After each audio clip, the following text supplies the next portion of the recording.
పెరియార్ రామస్వామి. ఈయన్ని చరిత్ర ఎంతో గుర్తుపెట్టుకోవాలి. ఈయన చేసిన పోరాటాలు అన్నీ ఇన్ని కాదు. ఈయన చేసిన పోరాటాలు ఏంటి, అసలు ఈయన ఎవరు అనేది మనం ఈ వీడియోలో తెలుసుకుందాం. ఈయన 1879 సెప్టెంబర్ 17న తమిళనాడులో జన్మించాడు. ఈయన పుట్టుకతోనే శూద్రుడు. ఈయన అప్పట్లోనే చాలా అంటరానితనాన్ని, చాలా అసమానత్వాన్ని ఫేస్ చేసి ఎన్నో అవమానాలు పొందాడు. ఒకసారి కాశీలోని విశ్వనాథుడి దర్శనం కోసం వెళ్ళినప్పుడు అక్కడ కూడా ఒక అవమానం జరిగింది. అప్పటి నుంచి ఈయన ఒక నాస్తికుడిగా మారిపోయాడు. హేతువాదిగా మారి హిందూ మతాన్ని, అందులోని కుల వ్యవస్థను అసహించుకున్నాడు. మరి ముఖ్యంగా బ్రాహ్మణ వర్గాన్ని ద్వేషించాడు. ఈయన 1919 నుండి 1925 వరకు కాంగ్రెస్ పార్టీలో ఉండి దేశ స్వతంత్రం కొరకు పోరాడాడు. ఆ తర్వాత స్వతంత్రం కన్నా సాంఘిక సమానత్వం కొరకు ఎక్కువగా పోరాడాడు. అన్ని కులాల వారికి సమానంగా దేవాలయ ప్రవేశం ఉండాలని చాలా అంటే చాలా వాదించారు. 1937లో కాంగ్రెస్ ప్రభుత్వం హిందీ భాషను మద్రాసు రాష్ట్ర పాఠశాలలో ప్రవేశపెట్టినప్పుడు పెరియార్ తన పార్టీ ఆధ్వర్యంలో హిందీ వ్యతిరేక ఉద్యమాన్ని పెద్ద ఎత్తున చేపట్టి చివరికి హిందీ బోధను విరమింపజేశాడు. ఆ తర్వాత ఈయన ద్రావిడర్ కళగం అనే పార్టీని తమిళనాడులో స్థాపించాడు.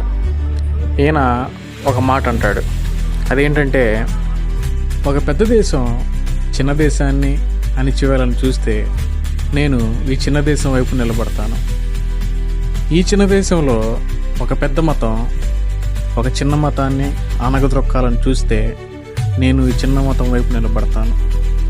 ఈ చిన్న మతంలో కులాలుండి ఒక పెద్ద కులం ఒక చిన్న కులాన్ని అణగద్రొక్కాలని చూస్తే నేను ఆ చిన్న కులం వైపు నిలబడతాను.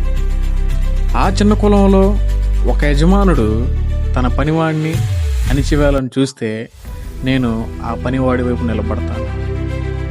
ఆ పనివాడు వాళ్ళ ఇంట్లో తన భార్య హక్కులని కాలరాస్తుంటే తన భార్య హక్కులని అణిచివేయాలని చూస్తే నేను ఆ పనివాడి భార్య వైపు నిలబడి గొంతెత్తుతాను. చివరికి నేను చెప్పేది ఏంటంటే, అణిచివేత అనేది ఏ స్థాయిలో ఏ స్థితిలో ఉన్నా అది నా శత్రువే అంటాడు పెరియార్. ఈరోజు చాలామంది ఆడవాళ్ళకి ఆస్తిలో హక్కులు ఉన్నాయంటే అది ఈయన చేసిన పోరాటం వల్లే.